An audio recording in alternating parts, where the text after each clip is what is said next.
Survey opinion on the Warp Factory's mind-bending, surreal puzzle platformer Harlequin, and you'll struggle to find anyone who has a bad word to say about it. Even the notoriously difficult-to-please Stuart Campbell awarded it 91% back in 1992, long before the nostalgia goggles phenomenon became a factor. So what's wrong with me then?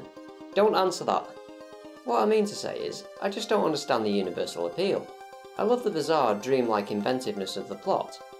Beyond that though, it's just another platformer with all the inherently annoying elements ramped up to 11, on a scale of 0 to 5. Harlequin falls a long way short of its box cover claim of being probably the strangest game ever. At best, it's a tad unusual. It's an odd boast to make in fact when Weird Dreams, released 3 years earlier, makes it look positively pedestrian.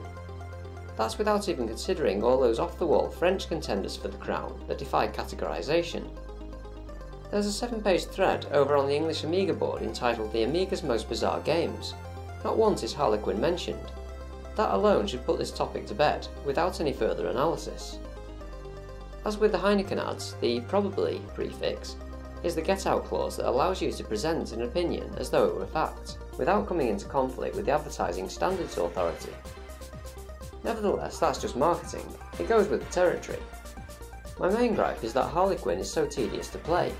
Half your time is occupied with flicking switches that have no immediate perceptible repercussions. They do something, obviously. It's just that it occurs off screen, somewhere, anywhere, and working out what it is precisely is complete trial and error. How is that remotely fun?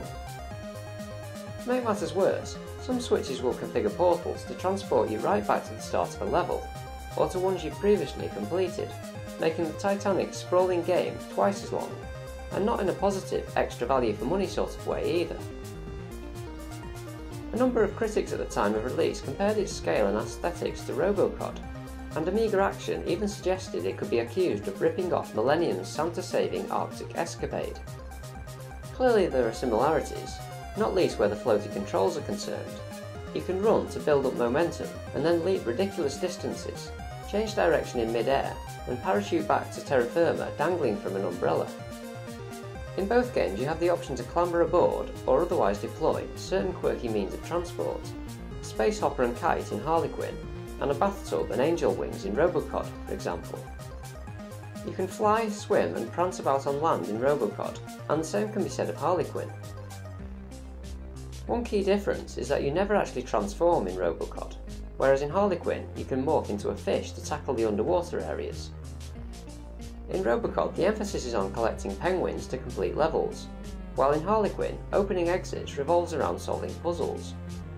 All things considered, they're very different games that appear to have been compared, largely because they were released around the same time and feature moving sprites controlled with a joystick.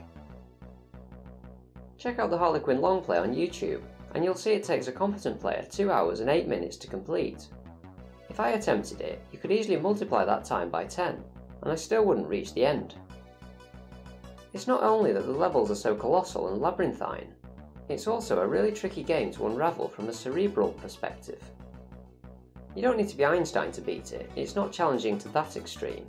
A methodical approach and oodles of patience will do the trick, though I still don't feel inclined to invest that much mental agility into solving an action game when the puzzles are this disjointed and mundane. I'm not going to rant all day long about how it's not my cup of tea, because that would be as boring as the game itself. Instead, I thought I'd create the director's cut. All the fun stuff, minus the switch manipulation malarkey. So as I present you with the visual highlights, I'll leave you to absorb the game's other prevailing perk, the background scenario. In a far-off, forgotten corner in the expanse of imagination, there is a fantastic world called Chimerica. A living, breathing amalgam of dreams and distant memories, conceived for the sole purpose of exploration and discovery. For years it thrived and flourished, fueled by the greatest energy of all, the innocent wonder of a child. Chimerica's sole inhabitant was a young boy with the name Harlequin. He spent his early years quenching his curiosity by exploring the many bizarre lands which he called home. No locks barred his way, and each new door led to a new, uncharted territory, ripe for his first footsteps. But all children grow, and Harlequin was no exception.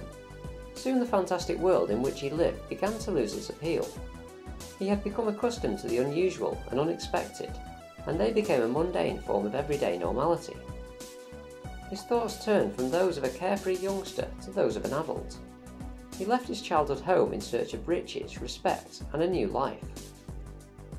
In Harlequin's absence, Chimerica slowly fell into a state of disrepair, and the land entered an age of cold reality.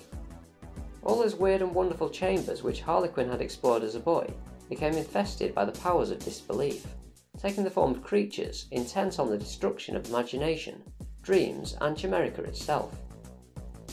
So with the prospect of no salvation in sight, Chimerica's sadness deepened, until one day his heart broke and everything was silent.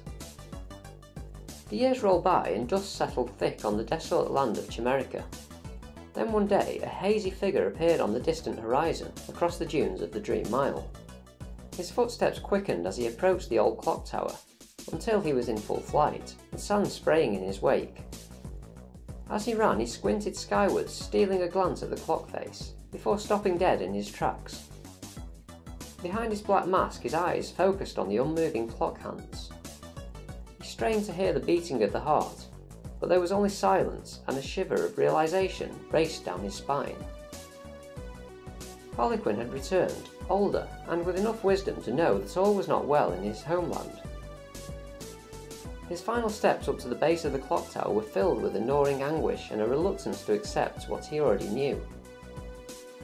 He stood before the barred and bolted door, which led to the inner clockworks of the tower. Chained to the portal hung a rust-encrusted sign. Harlequin wiped the thick grime with his diamond-patterned sleeve and read the words, "Closed, due to broken heart." There and then Harlequin decided that he must help his old friend. He was unsure of the risks and dangers involved in this task, but he wasn't about to sit back while Chimerica crumbled. So, with fists clenched in determination, Harlequin set forth with one all-consuming purpose: to mend Chimerica's broken heart.